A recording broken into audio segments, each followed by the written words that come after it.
There are, of course, many benefits to keeping an open mind. How can that help you travel more? Well, I'm sure you can think of a lot of reasons. I'm going to share a story today from a listener of this show and how her open mind led to an entirely new direction and a whole new travel adventure that was unexpected up until recently. I'm excited to share that. Plus, we've got another transition to travel episode, baby. That's what I'm talking about. I got so much great feedback on the last one. And yeah, I didn't plan this out because this was another one of those shows that took a long time to create, over 6 months, in fact. I'll share a little bit more about that if you're listening for the first time in just a moment. Let's get into it. Buckle up, strap in, grab your favorite beverage, relax. It's time for a little you time, my friend. And thanks for hanging out with me. Welcome to the Zero to Travel podcast.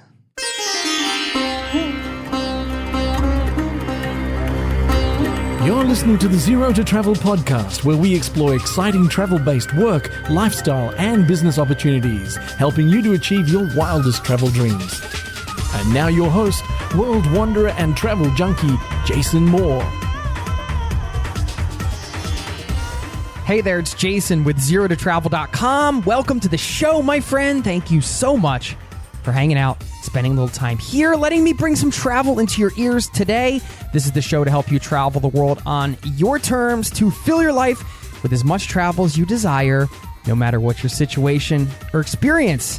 Filling your life with travel. I mean, what more could you ask, right? If you love travel, we want to do a lot of it as travelers. It's just, I've said it before on the show, it's one of those, I don't know, what would you call travel? A hobby, a lifestyle, a way of being, just a part of your soul that you can't deny? I don't know what it is. When it comes to travel, it's one of those unique things that if it's in your blood, if you got the feeling, if it's just something you have to do, how can you define it other than, hey, this is just a part of who I am for whatever reason.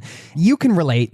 You love travel, whether you've done it already or you're thinking about doing it, you know that feeling inside. And, yeah, well, just know that you're here right now sharing that feeling and connecting with thousands of other people across the world as part of this Zero to Travel caravan, this global community. Thank you for being a part of it. If you're new to the podcast, welcome, subscribe, join us. You're amongst friends here. And if you've been listening for a while, a heartfelt thank you to you and to everybody out there listening. Thank you so much. We have got another incredible episode for you today, another transition to travel episode.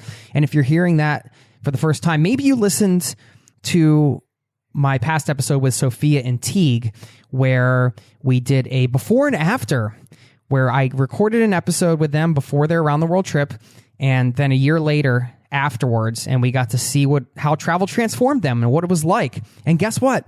I did it again. I have been holding this one back, and it took a while to create. This one took over 6 months.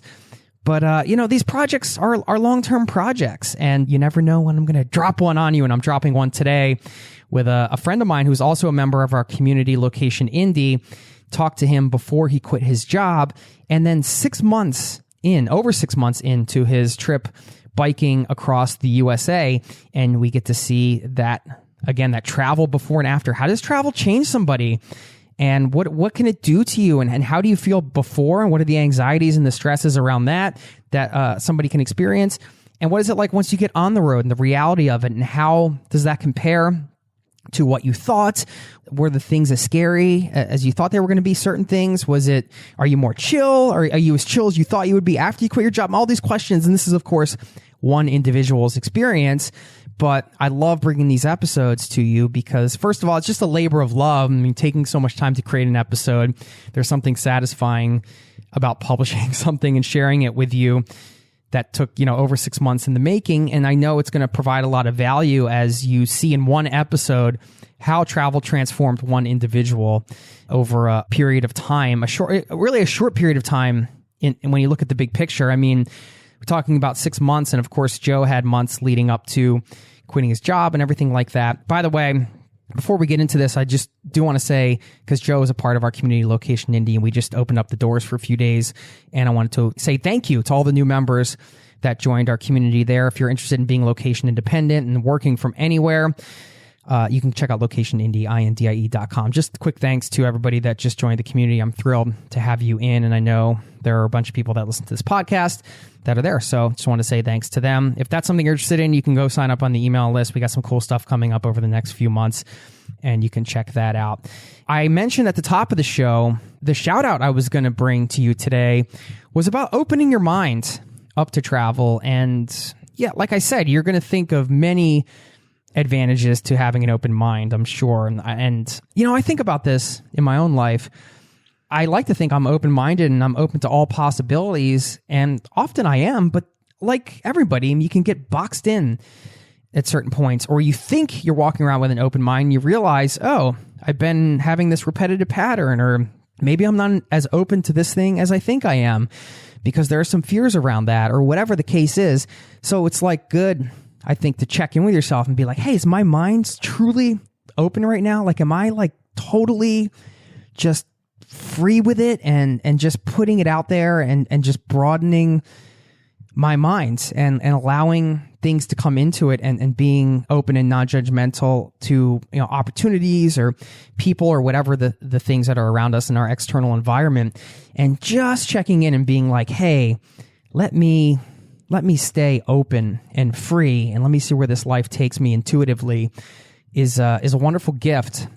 You know, one of the things I love about recording this podcast is I get to come up with these, you know, topics to talk about, and people write me, and I get to riff on these things and read your emails and hear what you're up to. And it just either gives me new perspectives or allows me a great way to remind myself of the things that are important and what I need to do, and to just put it back on my radar. So after getting this email, it just gave me a good reminder. Hey, just keep your mind totally open, because you never know how you can shift direction in life and incorporate travel with that. So I will share that at the end of the episode. Now, let's get into today's episode with Joe. I'm going to see you on the other side with that shout out. We're going to talk about a little bit more about the whole open mind thing.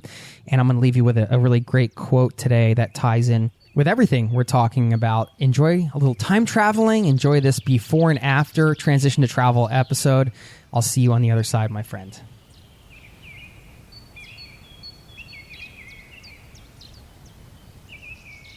Today, I'm excited to share another transition to travel story from someone in this community. When I say transition to travel, I'm talking about the process of leaving a job or totally changing your life around to accommodate more travel. It's scary, it's difficult, it's intimidating.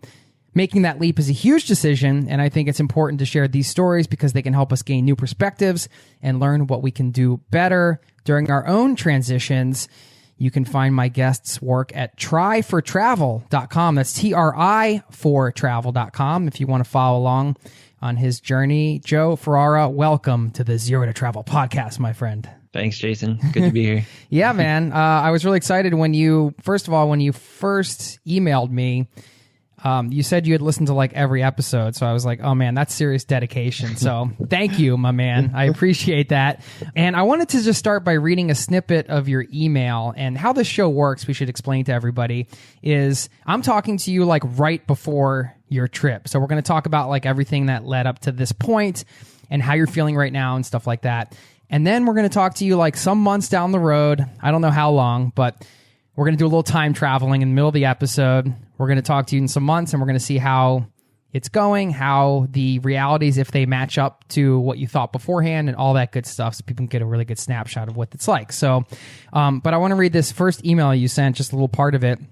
You said, I'm an engineer in CT, doing mostly desk-bound work, 9 to 5 every day. I've been going at this for almost 3 years now. I find myself bored doing the same thing over and over again.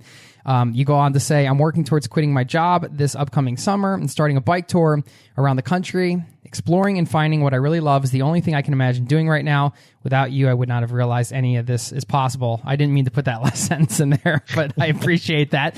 It's interesting because you said you're working towards it, but you have quit your job now, right? Well, yeah, basically in the process, I'm putting in my, 2 weeks this week. So this week. Okay. So you haven't done that yet. Mm-hmm. So yeah, that's coming up this week. All right. So are you nervous about that conversation? Like, you've been at this company for how long? Yeah, this will be 4 years in August, so a little nervous about that. That'll be interesting. I don't know if they see it coming, but I'm a little different than everyone else at work, so we'll see how that goes. How so?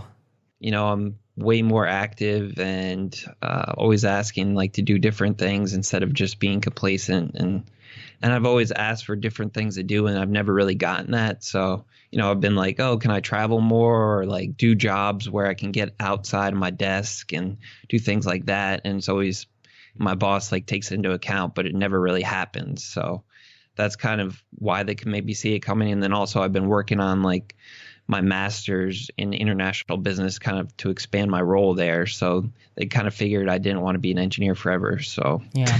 Well, I like that just as a general strategy though, like while you're in desk job mode and saving up and all that good stuff, which we're going to get into, just being proactive about like, hey, within this framework, maybe there are some things I can do that can get me out on the road or something like that. Doesn't sound like that panned out for you, but at least you tried, Yeah, it's definitely, you got to put your intention out there to them or else they'll never really realize it, especially at these huge companies, because you're just another worker to them, especially. And like your boss can only do so much is what I learned though.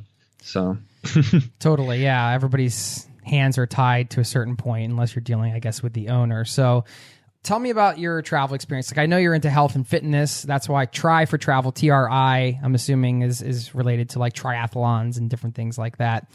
And you just said you were studying nutrition, and I do want to talk about that stuff a little bit later. But when it comes to traveling and like getting this sort of wanderlust thing going, when did you get hooked, or have you done a lot of traveling before? I've been hooked on traveling since I was a kid, and like the typical U.S. upbringing where like I went camping a lot with my parents, and like one of the first memories I have is going to Yellowstone, and we camped at Grand Teton National Park, and we're like one of the few people there. It was like us and like nobody, so we just saw all this wildlife, all these crazy animals I've never seen before, and we always did all this hiking and outdoor activity. So I was really inspired by that, from a young age. And then I just took that to keep going, as I grew older. And then I had the opportunity in college to go study abroad in Ecuador. And that really changed the way I thought about travel, because I lived in a place for 6 months. So it was amazing just being able to, connect with the local culture instead of just passing through it. And that's really what inspired me to love travel, and just really love just being able to get into a place and just find the local people and connect with them instead of just passing through as a tourist. What part of Ecuador were you living? Quito. Okay. And how old were you when you were in the Grand Teton Park and you had those experiences? That was 2001. So I was 11. Okay. Yeah. Yeah. It's amazing how powerful one trip can be, because oftentimes when dig into the travel past of some different guests, you find that there can be like this sort of linchpin event. And it sounds like maybe that was it for you, getting that taste of adventure. And when it comes to the studying abroad, was that something you always wanted to do? Like after kind of leading up to college, you're like, hey, this is a thing, I'm into travel. This is a way to like sort of work it in. Yeah, definitely. As soon as I got to college, I thought it was kind of a no-brainer to get out there and be able to do that, just because, it was cheaper and it's an easy way to explore and get credits at the same time. So you spent 6 months there. Was that your first experience abroad, or had you been abroad before? Not really. I think we maybe went to like the Caribbean or something a few times, but that was like the biggest one. Yeah. Standard vacation type of thing. So what did your parents think about you going to Ecuador? So my mom is like really adventurous, which is probably where I get most of it from. Like she's always been a huge component of travel and hiking and everything. But my dad is like a huge worrywart. So he was completely against it. Okay. And it took a lot of convincing. But when I was there, they actually came and visited, which was great. And he realized how important it was to me. And he was like, wow, I'm really glad you did this. This was amazing. So yeah, it took a little convincing, but they definitely got behind it once they saw like the good things that came out of it for me. What was it like for you the first day there? that was a funny story because all those South American flights, they land at like 11 o'clock at night, and got picked up by my host parents. Luckily, I had taken like the intermediate level of Spanish. They spoke no English. So I had to figure that out. And then turns out our place was like where they lived was like right by the airport. So you could hear planes flying all over all night and stuff. So it was just like a little interesting, like getting used to it and it was a little nerve wracking. And then the next day though was great because we started to like meet all their family and everything, and then got to go to school, and like they were really accommodating to me, which is really what made it much easier to transition. It was like, because they took me to the school, showed me everything around, how to get around. And then eventually, you just feel like home there. I think there is like a weird period of like homesickness after like the first 2 weeks, like wears off all the newness.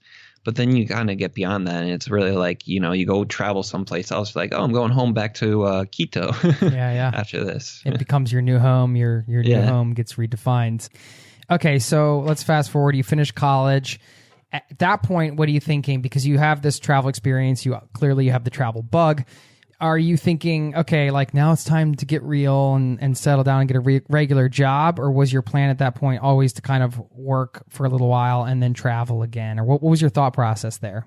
Yeah, coming out of college is tough because there's so much pressure to get a real job, especially as an engineer. And engineers are huge, highly desirable. You get a lot of job offers coming out like that. And I got my job offer actually in October, and I was not graduating until August. So kind of had to make a quick decision on that. And I always wanted to I thought I would get a job to start with and that could integrate in traveling more and things like that. The company that I'm working for now just impressed me with all the operations and things they have, But I knew it was going to be more of a desk role, but I thought I could maybe move around a little bit more as I, grew up in the company. But in all honesty, I really didn't know what I wanted coming out of school and job wise, because I had done a few internships, but it's really just a whole new thing working full time and having that full time salary. You don't really know what you want, and it's tough to pick it out when you're coming out like that and not be pressured to just grab something immediately just to have that security blanket. Absolutely. I mean, I would say the majority of people don't know what they want. Probably the majority of the time, present company included. I mean, it's just kind of an ongoing process to figuring the next thing out. I think especially when you're coming out of school, for the reasons that you mentioned. And also, I mean, would you say that choosing, I guess, that right off the bat, as opposed to saying I don't know. I mean, there's all sorts of jobs. You didn't necessarily have to work as an engineer, but do you think the pressures of sort of, hey, this is the thing that you do, this is the right thing to do, were overriding anything else you might want to do? Or was it more just I don't really know what I'm going to do, so I'm just going to do this for a while and see where it takes me? Yeah, I think it was probably a combination of the two, because I really didn't know exactly what I wanted to do full time. And, and I was impressed, and it's not like I didn't like my job to start with, because it was all new and there was cool things going on, and I thought I wanted to design these cool engines and things, and it was all new and interesting. But for me, I need I realized I need a lot of new creative endeavors and stuff coming in. So kind of that idea in the beginning that, you need to go do this and you're only set in that one thing, which something that I thought coming out of college, which I've really gone against that now. I don't think you need to be, one career, one passion. You can have multiple things that you can focus on over your, life or career. And it depends how you feel at the time. But definitely coming out of college, I definitely understand that. I thought, you go to a company, you start your career, and then maybe you move to a different position, but it's still in the same kind of focus. So that was something I really didn't understand that I understand a lot more now especially about myself.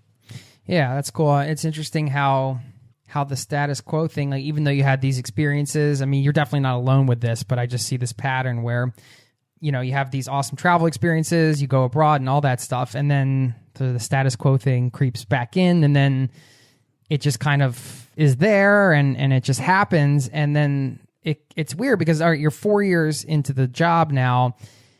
What do you think about trying to figure out when to leave? Because it's strange how time slips by. It happens in real time. So I'm sure, I don't know how it was for you, but like when you reached a certain point, when you realized, hey, maybe you want to do something different, like when was that point and how much longer have you been in the job since then? Because I find that can be quite a long time sometimes a lifetime, unfortunately. Yeah.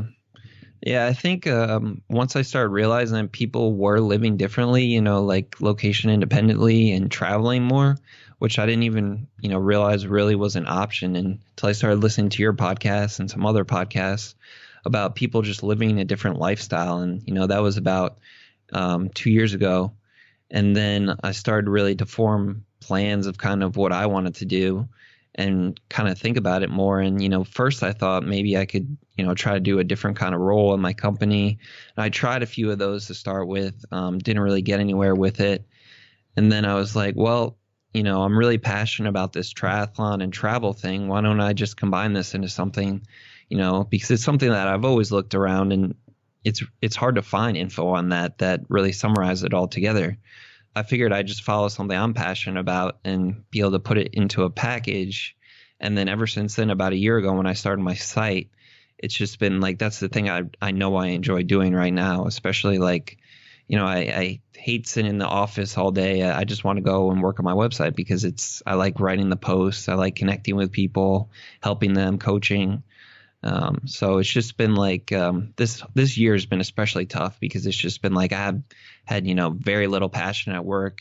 And, I've kind of just gone through everything. I've done everything already. So it's basically just repeating, new, different thing, same thing. So it's definitely been tough at work, but, it's it's still paying the bills. So it's an interesting place to be in.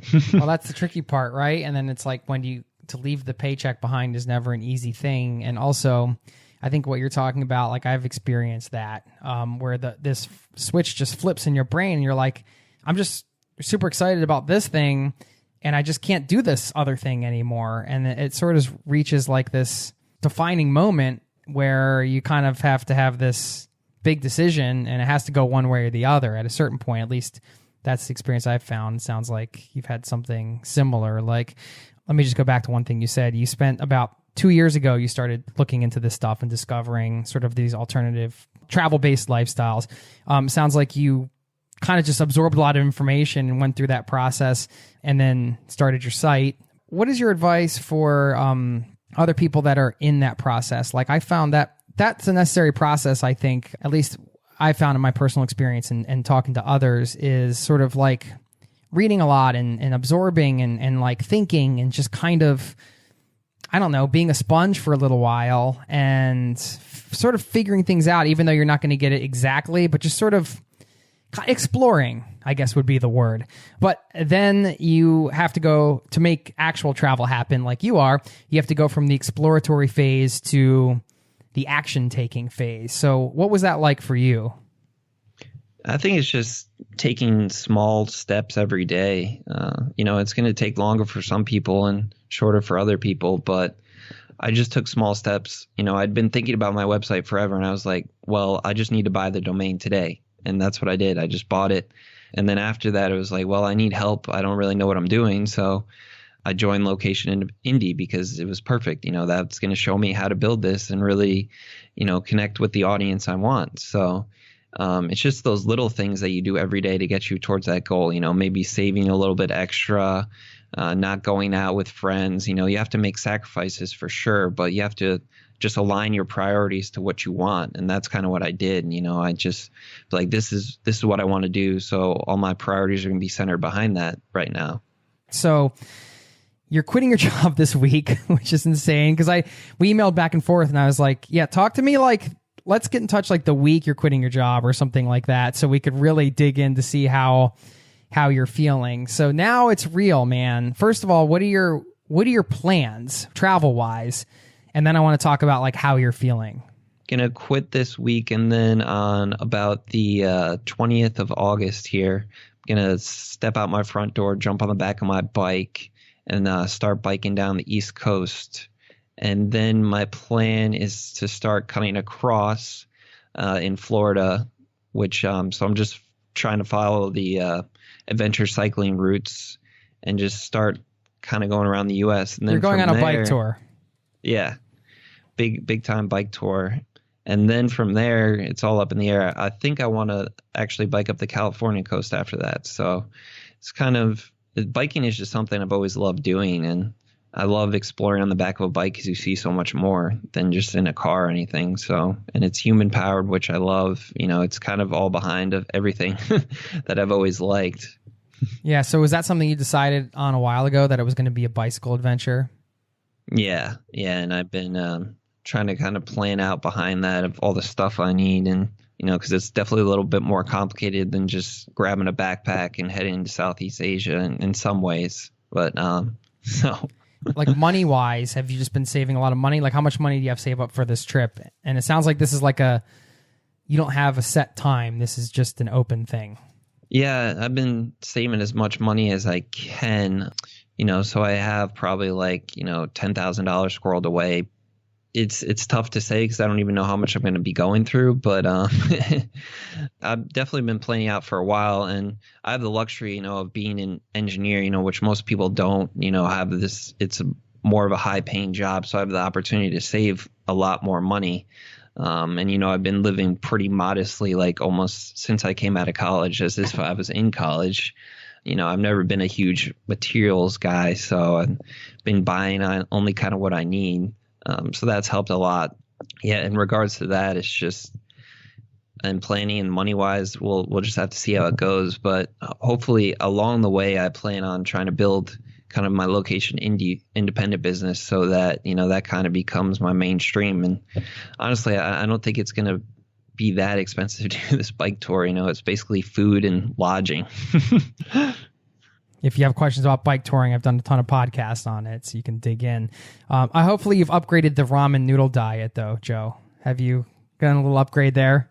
Yeah, okay. I've kind of gotten beyond the college eating. Okay. That was kind of the Taco Bell and pizza diet was my go-to in college. Not good for the triathlons, I would imagine. No. How do you feel about walking into your company this week and saying goodbye?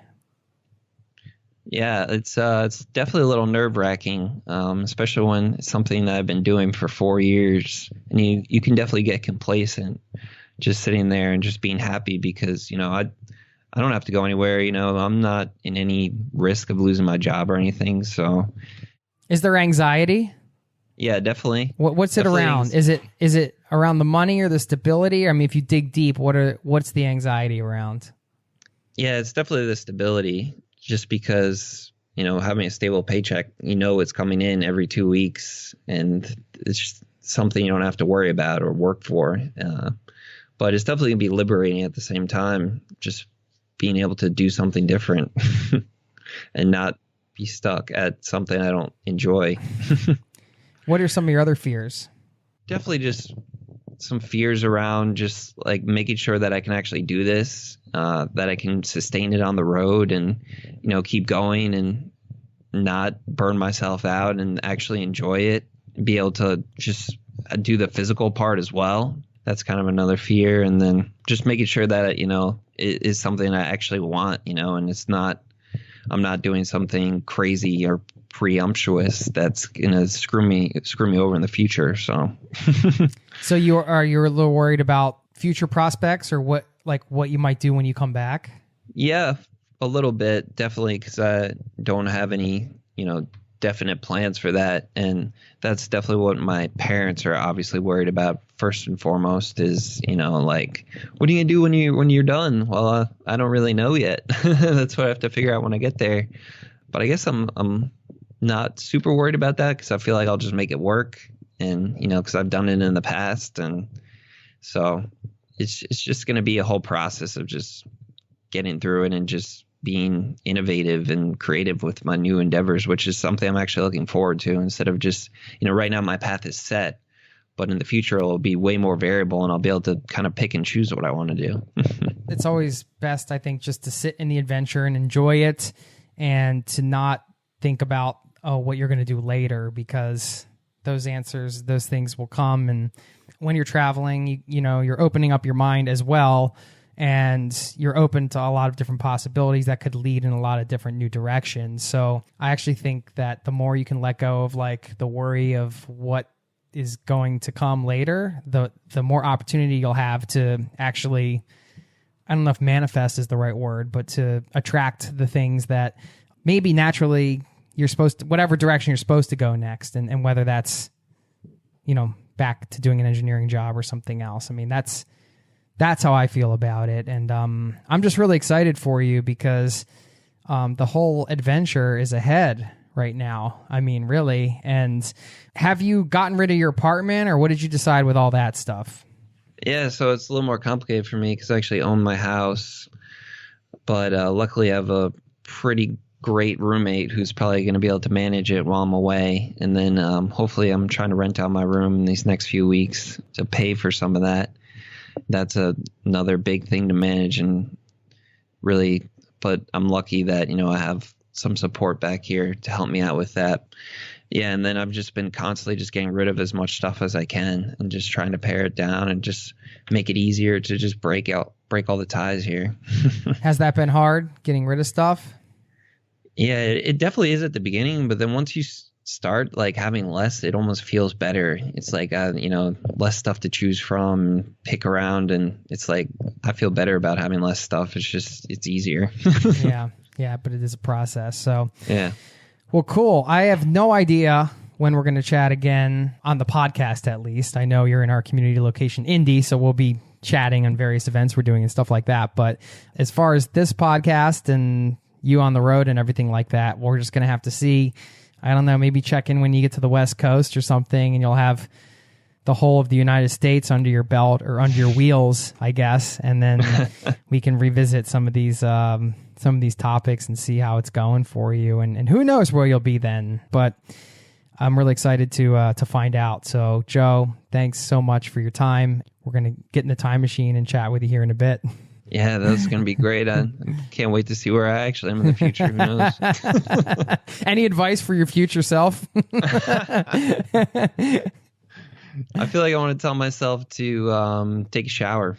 Okay, there you go. All right, we'll talk to you soon. All right, thanks, Jason. Cheers.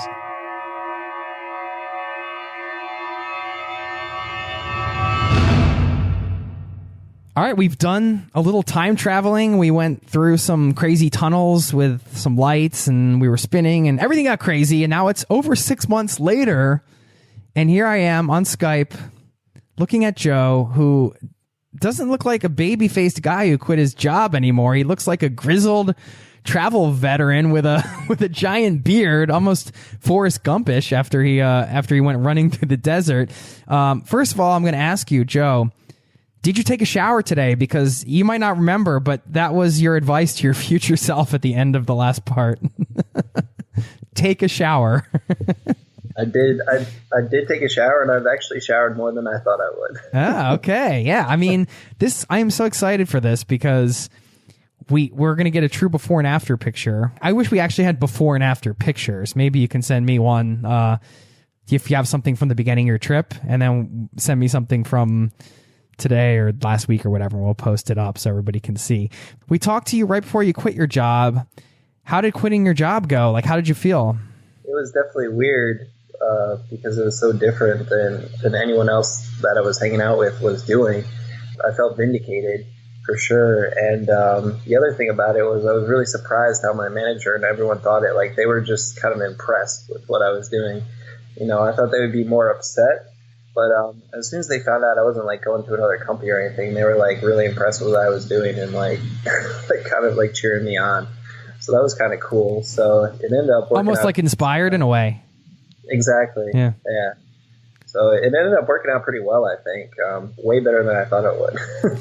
It's admirable to go chase your dreams. And when somebody's often doing it, it's like, how can you be mad? It's like, go for it, man. That's awesome. And you're doing that. And you're out on the bike tour now. Well, I guess just the last couple questions on the logistics stuff. You said your roommate was going to be managing your house or something, and you were getting rid of your stuff. How did all that go? Did you get all the logistics sorted? Yeah. So got rid of mostly everything. I think I have like a box in my basement, and then everything else I have like a few bags. That's about it.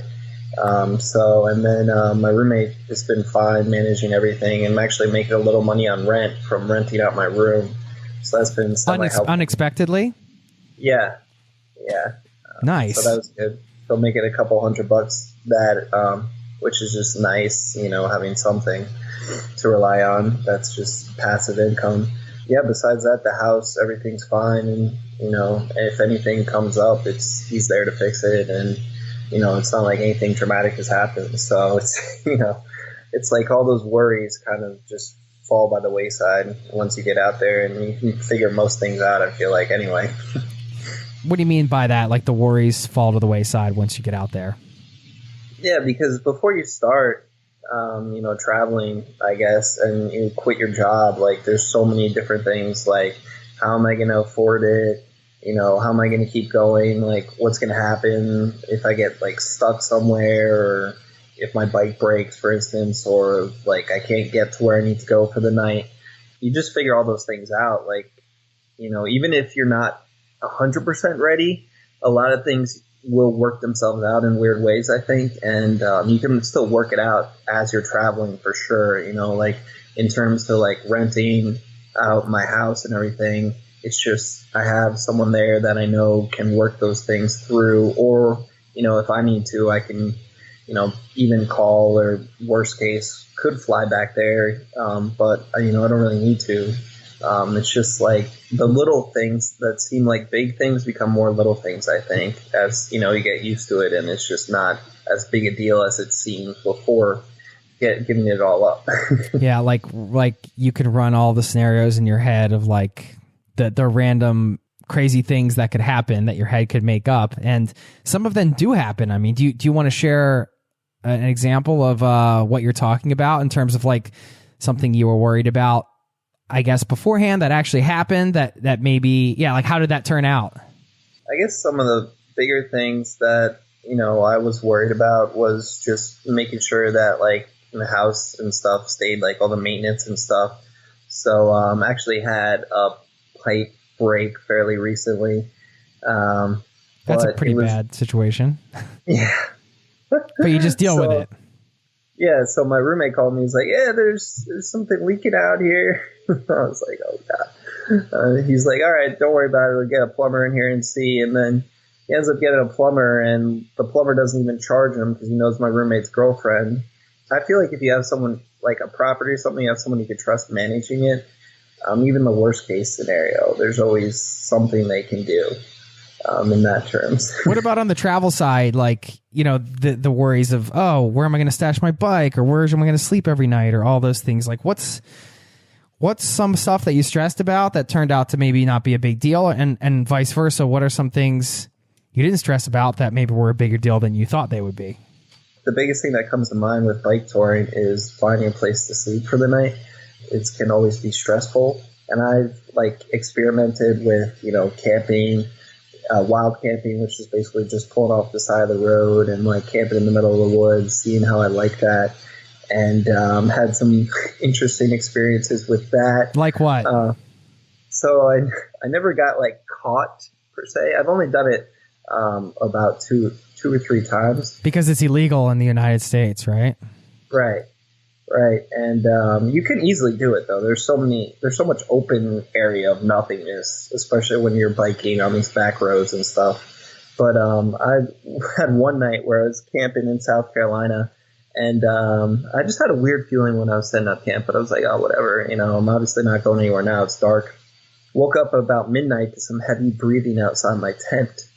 And I was like, whoa, what is that? So I screamed and jumped out the tent and shined my light out there, and there was just heard something just crash and run through the bushes and didn't see anything. So I think it was a wild boar or something is my hypothesis, but not 100% You sure. saw Bigfoot.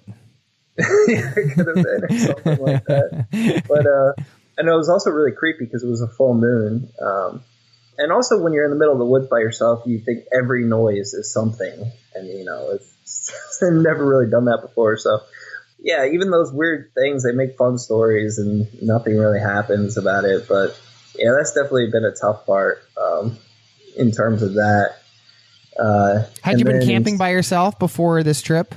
Not really. I think most of the time I went camping was with other people. So yeah, it was definitely different. And then it's all right when you're in campsites. There's other people around. But if you're just in the middle of the woods, it's a whole different experience. You haven't really camped until you've done that. What else? It sounded like you were moving on to another tale. Yeah, I was going to say, you asked the other question about what things have seemed a little bit easier, I guess, traveling. And I think it's been a lot easier to connect with people and stay with them and just have different places to stay than I thought. I haven't really camped as much as I've stayed with friends, and then using warm showers, which is basically just couch surfing for cyclists only. And you just meet some amazing people. And so that's been a lot easier than I thought, just to connect with and meet so many different people across the country. And I think it's that website is warmshowers.org. Is that right? We'll post it in the show notes. One thing you said in the last segment, you said the adventure is all ahead. So it sounds like you've had many adventures. How has the adventure been so far? Yeah, it's incredible for sure. Just being able to see the scenery of the U.S. change as you go down the East Coast is really amazing in itself. You know, like 'cause I started out in New England where it's all forest and like just dense trees, and then you start coming down the coast and it starts changing. You get along all these beautiful rivers and everything, and just crossing back and forth over the Delaware was cool enough in itself. Saw like some bears on the side of the road. Like you're really in it. Like there's no other way to travel where you're just in, like basically in nature, like inside the country, really getting to see it from a local perspective, I think. And then, you know, coming out to the coast, seeing all the beaches and everything. And then I actually headed back in and went down the Blue Ridge Parkway all the way down to Asheville, which was probably one of the best parts of the trip. Climbing like sometimes 7,000 feet in a day, but just incredible vistas that you see out across, you know, the mountains and just amazing sights. So it's just like that kind of stuff is just awesome. And then from there, it's incredible how the scenery of the U.S. just completely changes. It just, you drop off and you start getting the cotton fields and all that, and like pine forest and swamp, and then you're in Florida and it's just flat nothingness for miles. And you drop down to the Gulf, which is beautiful, and all that stuff, and then come out along there into the bayou and head out through the bayou through Louisiana, all that good food and good cooking and everything, and then right out into Texas, which is just flat craziness there. So that's where you are now. Yeah, I'm in Houston right now. So you basically have done, if we were going to make a general outline, it's like a backwards L, right? Like you came down the East Coast and then went west. So how many days after you quit did you leave? Do you remember? Yeah, it was about 3 or 4 days. It wasn't much. Oh, yeah, okay. It was fast. That's right. Yeah. What was your first day like? So the first day was interesting because definitely like went the wrong way to start with. So it started out pretty strong. And then like the first thing you did is went the wrong way? Well, like, yeah, because I was trying to meet up with the route, and it's funny because I bike around there all the time, and just ended up going down this wrong road and stuff. And then I ended up having to go up this huge hill. So I ended up doing like 5,500 feet of elevation the first day. And like I had so much stuff and everything, and like, but too much stuff. Yeah, for sure. I mean, I just had like all this extra food and stuff from, that I was just like, I'll just bring this and I'll eventually eat it. And it took me so long to eat it, honestly, because I didn't realize like how much time I'd be spending like at places where I could just get food but whatever. But anyway, so I ended up doing 5,500 feet, but like I was just super emotional. Like I was almost in tears just being able to like get out and travel and do something I love instead of sitting at a desk. Yeah. Wow. It was pretty emotional for me, for sure. Tell me about that. Like, was it the whole day emotional, or was it just creeping up on you in waves, or like? It was just like, especially right when I left, it was, I was like, wow, I can't believe I'm actually doing this. This is crazy. And like a lot of times I just wanted to like, I probably did just like yell out a couple times like, oh, this is so awesome. Yeah, right. Like I was just so happy. And then like I'd see like a beautiful like scenery or something, or like, it's actually really beautiful up there in Northwest Connecticut, surprisingly. And so you bike by this nice reservoir and be like, oh my God, this is amazing. Like I can't wait to see what else, is coming. So that was part of it too, I think. What's been maybe like the biggest disappointment so far? That could be a destination, or also maybe we'll make it a destination, and also in terms of the experience, I guess, if there's anything. The biggest disappointment, like, is probably that I didn't really, because I'm biking all the time. Like, you deal with traffic all the time, and that can be a little rough, especially if you're on a busy road. And some areas of the country are just terrible for cycling. People don't see cyclists ever, and their roads are very bad. Like South Carolina was probably one of the worst, just because they decided to put the rumble strip in the shoulder, which just kind of screws you over, and you're on a 2-lane road with heavy truck traffic and everything, and it's not fun anymore when it comes down to that. So I didn't really think about that before I started. Now I'm like a lot more cautious about cycling on those kind of roads with all the traffic and everything, and it's just, it can wear on you for sure. Yeah, so is it maybe that location also just because of that? Mm-hmm. Yeah.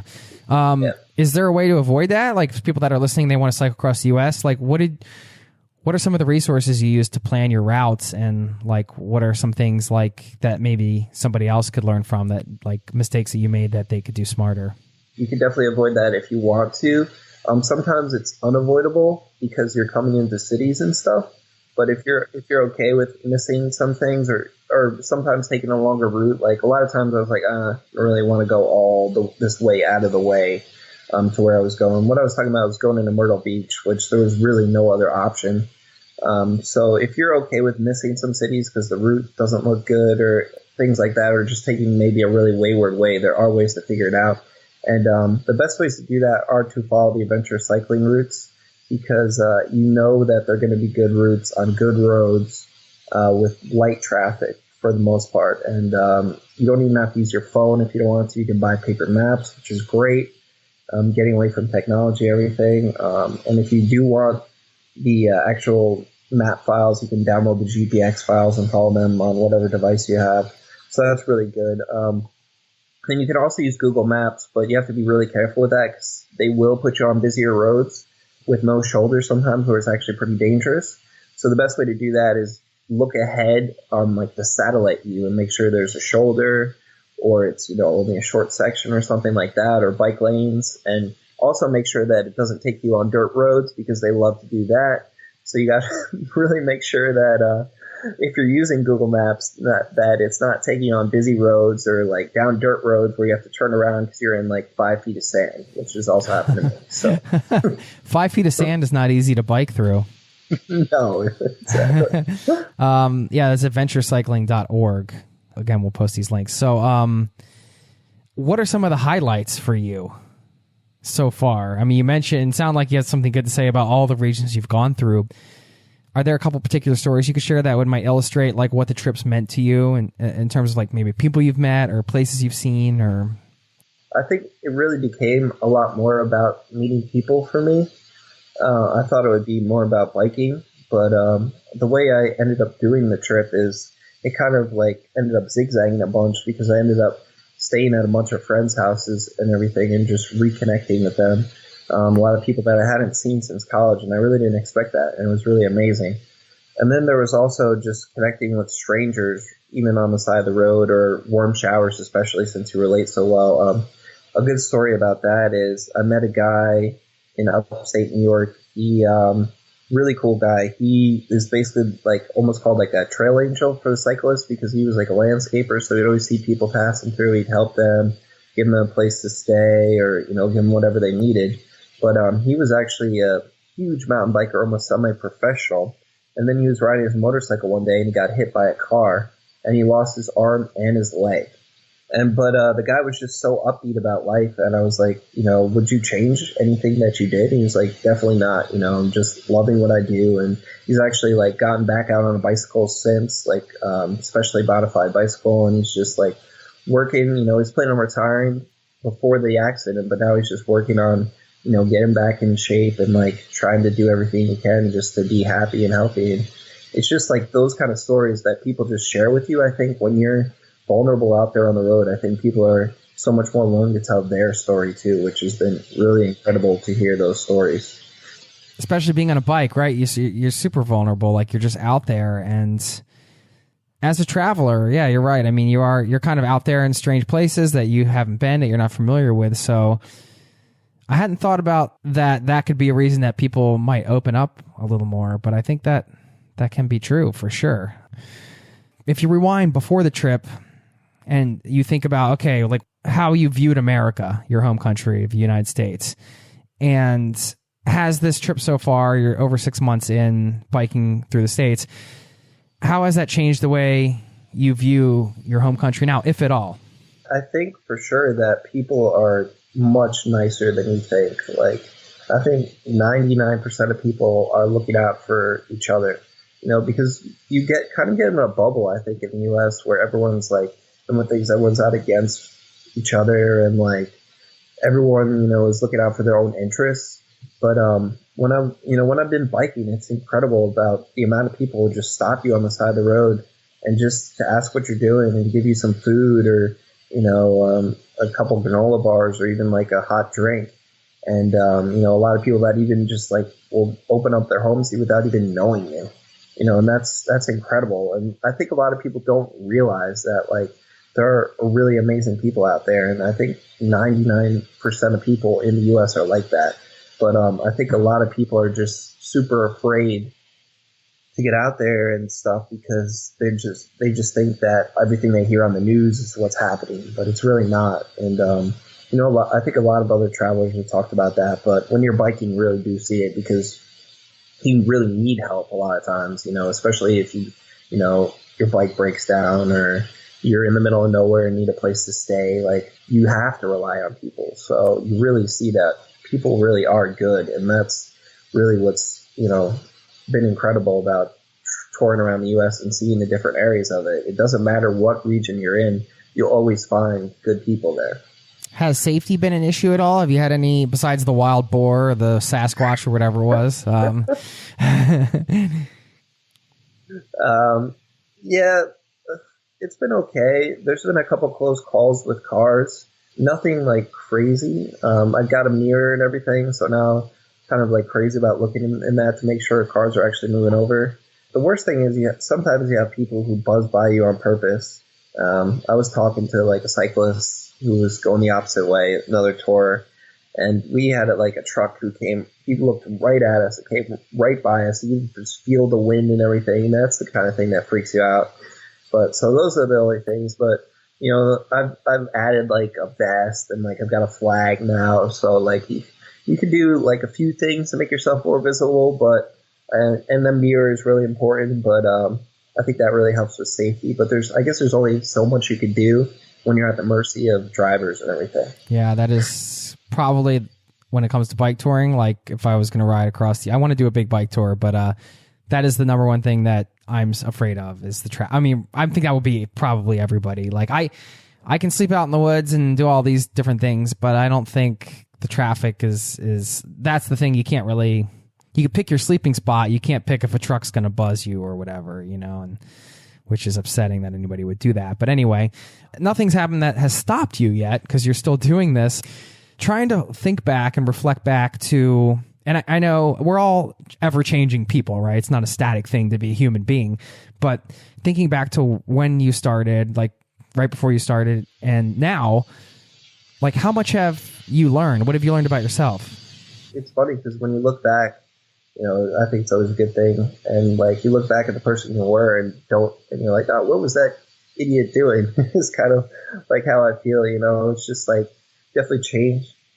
It's just like it definitely changed a lot, like in terms of perception and just being able to like roll with the punches and like being able to take any situation, make something of it, I think.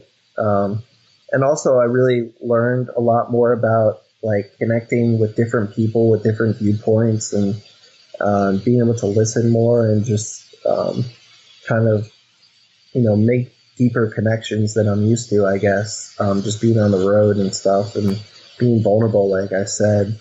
So I think that's a big thing that's changed for me.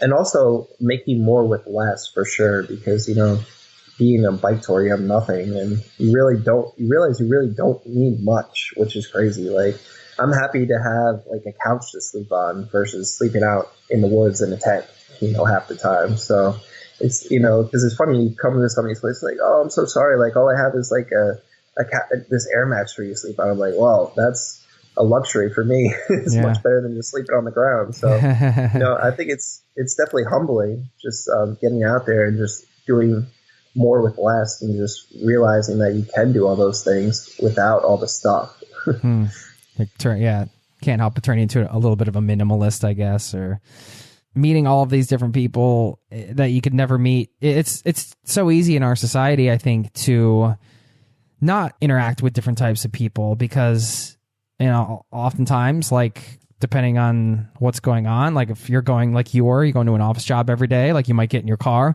you drive to the job, like you're by yourself in your car, you see the people at the office that you see all the time, you drive home, maybe you go to the gym or whatever, but you see your friends, but it's like sort of this small world. And then all of a sudden you're talking to, this guy that's telling you the story, losing his arm and his leg. Like, how does that not change you? Right. Right. Exactly. It's hard. It's impossible not to be changed. And there's also another, thing about it, about just being out in nature, I think does a lot of good for you, because you just have time to think and be by yourself. And it's incredible. Like, there's a lot of roads you go on in the U.S. and there's no one on it. So you could literally bike in the middle of the road and no one cares because you're just out there by yourself. And that's awesome. I mean, you just get into nature and just be with it, and it might be a little hippy dippy, but it's a pretty awesome feeling. Just a couple more questions. What are you doing right now? Where are you? You said you were in Texas, but where specifically? Yeah, I'm in Houston, Texas. And I'm just helping volunteer, help rebuild after Hurricane Harvey. So it was pretty funny because I wasn't even planning on going to Houston. And then my friend's girlfriend lives here, so we spent New Year's here. And then I was like, well, since I'm here, let's see what volunteer opportunities are available. And then I got really lucky, got connected to this organization. And this really nice guy who I'm staying with, he's letting me stay as long as I'm volunteering and everything. So that's awesome. Like, really grateful for that. The houses here are they're in the rebuild phase. So it's stuff like right up my alley with the engineering background and like a little construction experience. So I'm really able to make a difference, and that feels really good, being able to do that. And I kind of was like, I don't really feel like biking for the winter, so it's kind of a good opportunity here. Since this winter has been like a lot more rough than I thought it was going to be, sleeping outside and everything would not be fun.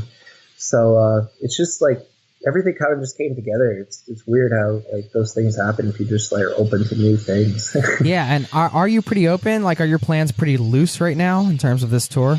Yeah, pretty much, pretty loose.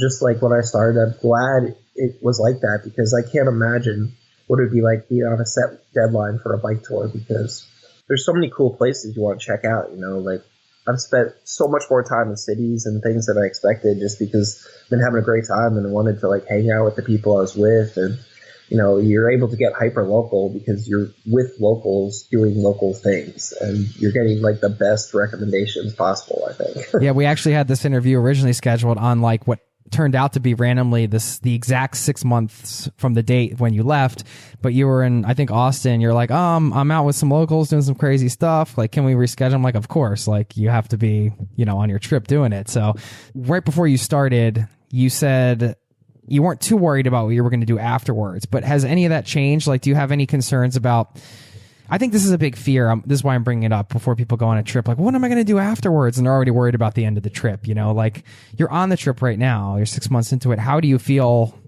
Are you even thinking about the end of the trip? Are you just like soaking it up? Is that a non-issue? Like, where are you at with that? Yeah, I definitely started to think about it a little bit because, I don't know, like, you can't really spend like a super amount of time in certain places unless you plan ahead a little bit. I think, because you can only find these opportunities like I'm doing now if you like reach out to people, So I'm thinking about maybe what I want to do after, more of a permanent situation. I've had like a couple ideas cross my mind. I actually ended up meeting a cycling couple in Tallahassee, and I rode all the way with them all the way to New Orleans. So that was fun. But they're like huge hikers, and one of them is hiking the PCT in May. So I'm contemplating doing that now. But I don't think you really need like a set plan. But if you like want a little bit more stability, it is nice to maybe have some kind of idea when you get to your end destination, and you can figure it out along the way for sure. But, if you have something where you could turn to at least, because, you can only I feel like you can only stay in some place for so long, with a limited budget. So I think it's fine to start out when you have a lot of time, but now I'm starting to think, what I want to do next, if I want to go hike or do that, or if I want to maybe stay in a place for a while and work on my triathlon and fitness business and everything. So yeah, I noticed going back to the office isn't on this list. Yeah, that's definitely not on the list right now for sure. Did you think that might be on the list before you left? Yeah, I thought so. Maybe, and I'm still open to maybe doing something like that in the future, but with definitely a different style of company and everything. It'd have to be very, very flexible and open, and maybe more remote kind of idea. But, right now I'm just kind of concentrating on what I like doing, which is just working on my website and trying to grow my coaching and just trying to help people and have a more real sense of, accomplishment and actually seeing results and everything. I guess my last question is, do you have any regrets taking the bike? Any regrets about the trip at all? Definitely not. No. For sure. No way. It's always cool when you're so open, you could be like, oh, I'm not sure what I'm going to do next. Maybe I'll hike the PCT. Maybe I'll, it's like, those are pretty good options anyway. Dude, I dig the beard, man. We got to get this before and after up. So please, can you send me a picture from maybe a couple pictures from before you left and then recently, and we'd like to get those up on with this podcast along with the links we mentioned. And I'll be, of course, seeing you around the Location Indie community where you're a member. Do you want to share your website and all your work and stuff like that so people can follow your journey and read about what you're up to? Yeah, definitely. So my website is tryfortravel.com. That's TRIFOR travel.com. And I'm basically working on integrating travel and fitness with kind of a focus in triathlon. I also have my nutrition certification. I'm working on developing that and getting some clients and everything so I can basically live that location independent lifestyle that Jason formed the group for. And just trying to get that kind of income where I could work anywhere and, like I was saying before, really be able to help people out. Well, dude, it's just been such a pleasure getting to know you over the last months and, having you come into Location Indie. And then, I know you had a lot of these plans, but seeing you quit your job, going on this bike tour, growing this kick-ass beard and volunteering and meeting people and doing all the things you're doing and now just being on this journey, it's awesome. So I'm sure you're going to be curious to listen to this interview again, hearing yourself back to back. Check out Joe's website, and I'm sure if you have any questions, you can hit him up, whether it's bike touring or fitness or anything like that. Really appreciate your time, man. Keep rocking on and be safe out there, and hope we cross paths soon. When are you going to get this European bike tour, man? Why don't you make that the thing? Yeah, I've heard some great things about biking across Norway, so I know a few people have done it, so you never know. Right on. And one last thing, Joe. Sorry, we forgot. Do you have something for the listeners of this podcast you want to throw out there? Yeah, definitely.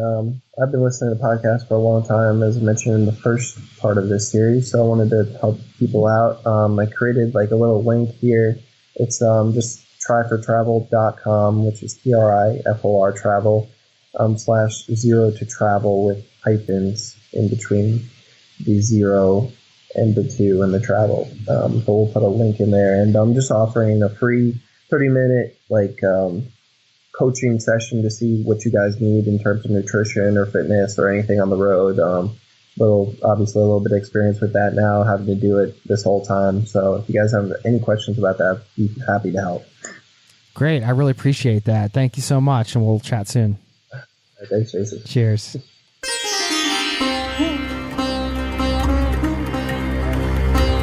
There you have it, my friend. I want to thank Joe for stopping by today's show, for being a part of the Locationity community, and for sharing his story and being so honest with the journey before the trip and the actual journey itself and how that has been going for him. Okay, now, if you will recall at the top of the show, we were discussing this idea of keeping an open mind. Now, let me share this email with you from Beck that I got just the other day. She said, "Hi, Jason. I just pressed pause on your podcast with Sophia and Teague talking about their transition to traveling full-time because I couldn't wait to email you. This podcast is a fantastic concept and one that is very relevant for me right now.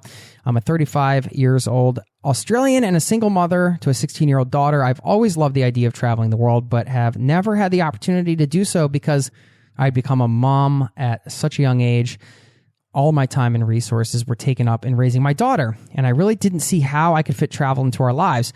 That was until around a year and a half ago when, after a huge amount of soul searching, I made the decision to travel full-time once my daughter graduated secondary school. After speaking with my daughter about my travel plans, she had decided to share this experience with me. That's right, we're taking a mother-daughter gap year when I'm the ripe old age of 37. As you can imagine, this was a huge decision for both of us, and one that has taken a great deal of courage and commitment to see through. We have already set the wheels in motion by, among other things, getting rid of most of our possessions and significantly lowering our cost of living to enable us to save money, including moving back in with my parents. That's dedication. As you know, there's still so much to do before we leave, but we're certainly heading in the right direction. We have a set departure date of April 1st, 2020, giving us enough time to downsize our belongings and save. Although we have no concrete plans, we've decided to start our travels in the USA with plans to visit various countries in Central and South America, Eastern Europe, and Asia throughout the year. She's going to be sharing and documenting their travels at sheseespossibility.com. And she just goes on to say, Jason, thank you for all the quality content you provide to inspiring and seasoned travelers. It really does light up my day when I listen to your podcast. Have a wonderful day. Thanks, Beck. Thank you. Thanks for sharing your story. And, when I read this email, this is what got me on this whole idea of keeping an open mind, or just the reminder to myself, to oneself, to keep an open mind. And when I read your email and you talked about doing a lot of soul searching, that's one of those sentences or one of those words you could read in an email. After a huge amount of soul searching, on the surface, those are just words, but what does that mean? Imagine that journey, a huge amount of soul searching. I'm sure you've been through a lot in your mind and working through things, and making that decision to travel full time with your daughter and having that conversation with her. I think it really says a lot about being open-minded. From what I can tell from the email, it sounds like before that just wasn't really on your radar as an option, but then you started opening up your mind to the fact that, hey, this is something I could do, and, searching around that and having those conversations and really just starting to kind of reframe your life and rethink your decisions around the travel aspect, and that being the goal and the priority, because you opened up your mind to it in the first place. And it's so easy to get caught in those patterns, like I said at the top of the show, where we think maybe we're being open-minded, but we realize, hey, or maybe we could just totally shift directions. And how would that look? What would that be like? What would we do there? And that's where it all starts. And I can only imagine what that soul-searching period was like for you. That's always a difficult and exciting time, I think, for everybody. And maybe even when it's happening, you don't realize you're doing soul searching until you look back and come out the other side, whatever that means. Who knows? I think we're all soul searching constantly in some ways. And then maybe we look back and we say, oh, we can define that period of our lives now as we were soul searching. And some of those are more intense than others. It's just like a process. Life is a process. So I'm just really happy for you. And I just wanted to remind everybody this was a good reminder for myself, and I thought I would share it with you listening to this show, that we all keep an open mind when it comes to our lives and seeing where we can go next and where that might take us. And that can be really exciting, and it can invite in a lot of exciting opportunities. and gets our antennas going again as we maybe see some signs out in the world that are helping us. I believe in signs. I do. Or if you don't believe that kind of stuff, maybe it's just, some ideas that you'd written down a long time ago that are now relevant or more relevant than they were before. There's a lot of different ways that things open up and change directions, and it all starts with that open mind. So thanks for sharing your story, Beck. Really psyched for you. Hey, maybe this is another transition to travel episode. What do you think? This one would take a while. This would be like a multi-year episode. That would be exciting. So yeah, Beck, if you're listening, please get in touch. We can talk about that. I just want to say thanks for listening to this show because, like I said at the top, you are the fuel that keeps me going. This show is for you, and this is a community-powered show. So thanks from the bottom of my heart there. Thank you to everybody that's here, whether it's your first time or your 250th episode or whatever. We're coming up on 300 soon later this year. I want to thank you so much. Okay, I also want to leave you with a quote, which, hold on, I dropped on the floor. I had to pick it up. There it is. It's from Dogen Zenji. If you open your hand, you may receive everything. Thanks again. I'll see you next time. Cheers. This podcast has been brought to you by ZeroToTravel.com. Ideas and advice to make your travel dreams a reality.